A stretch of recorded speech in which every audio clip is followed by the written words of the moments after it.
ज्योति steno typing college में आप सभी का स्वागत है बच्चों। ये अनसीन डिक्टेशन 118 है। इसको वेबसाइट पे लगा दिया गया है। पहले इसको अच्छे से लिखें, फिर उसको टाइप भी कर दें। Dictation start after 5 second. Sir, I had the honour to speak about this while the report of the Ministry of Industrial Development was being discussed in our house.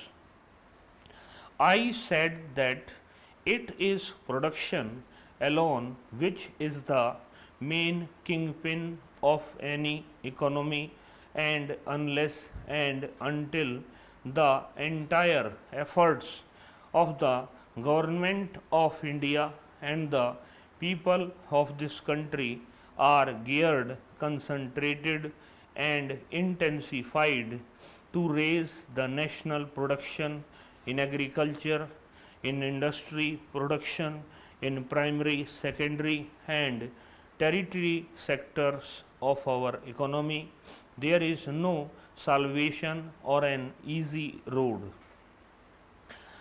Therefore, I would say that the minister and his ministry are a prisoner of the other ministries, because till such time as the production is raised in steel, in agriculture, in various other types of things which this country can manufacture, sophisticated products, engineering goods, jute goods, tea, cotton, textiles, mineral ores and petroleum products, etc., it is not possible for this ministry to deliver the goods in the field of exports. Therefore, if I am saying that the result of this ministry's working last year and the previous years is very much below the standard level, it is not that I am finding any fault with the ministry, but I blame the entire working of the central government and the faulty and callous policies of the central government towards national production, which are at the root of the very depressing performance of the ministry in terms of foreign trade. Nowhere in the world can you separate our export trade from the internal economy. In any country, affluent or poor, foreign trade is a reflection, is the byproduct of its internal economy. Therefore, to me, this matter of trade gap on which the ministry seems to be gloating from day to day too is not convincing. At least in my time, I remember in a very modest way, we never gave that much of importance to the fairy tales of narrowing the trade gap. Trade gap will narrow. It can become zero if you do not import anything. If you starve the small scale industries, it will narrow. I had the occasion to say here in the last debate that from rupees 75 crores, if the import for the small scale industries is made rupees 22 crores, you can save. You will save if you do not give raw jute to the industry. You can save many things if you decide to go poorer and poorer day by day in order to have the pleasure of announcing that the trade gap can be narrowed down. Sir, I remember at one time we were importing machinery worth rupees 650 crores. Even before devaluation, we were importing about rupees 200 crores. In order to have economic em- emancipation, we have to take the benefit of modern science and technology. Therefore, the progress must be judged from year to year as to how much we can accelerate the production part of this and what is the tempo of development.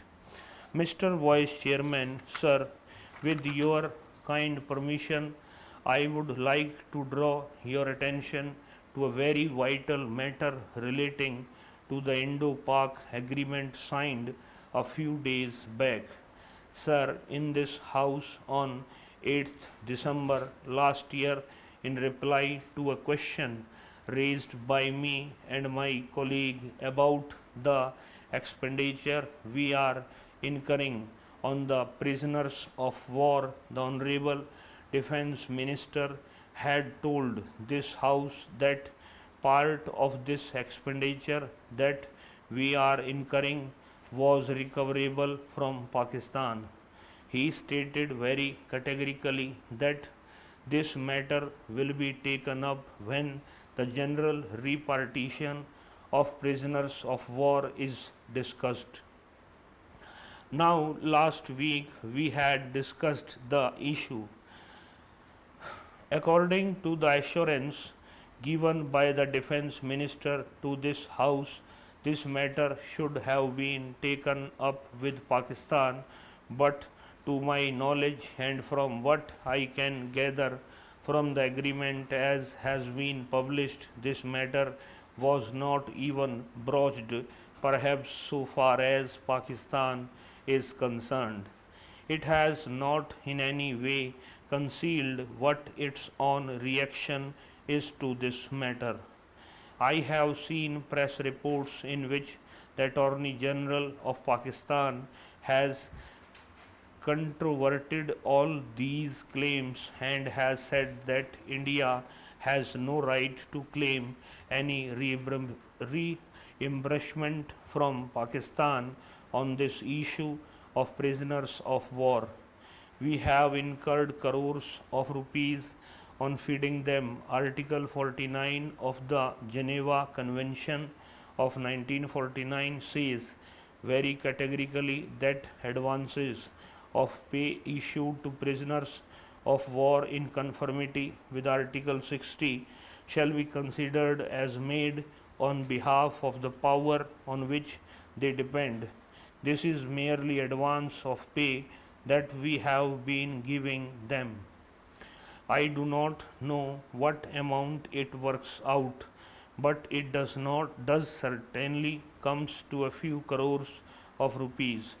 We may have spent more than 25 crores in all. Maybe part of it is not recoverable, but a part of it under the agreement is recoverable from Pakistan. Sir, as late as yesterday, in reply to an unstarred question in the Lok Sabha, which obviously was tabled before these talks were finalized, the defense minister has said that under the Third Geneva Convention relating to treatment of prisoners of war, the power detaining the prisoners of war shall be bound to provide free of charge for their maintenance and for the medical authority attention required by their state of health.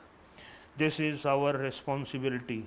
However, advances of pay issued to prisoners of war shall be considered as made on behalf of the power on which they depend, and as much as such are recoverable from Pakistan. Now, here is a very categoric statement.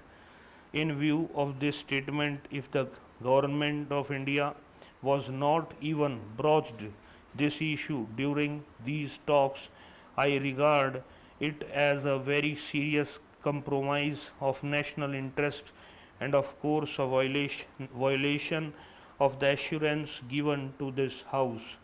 What has happened, how it has happened needs to be clarified and explained to this house.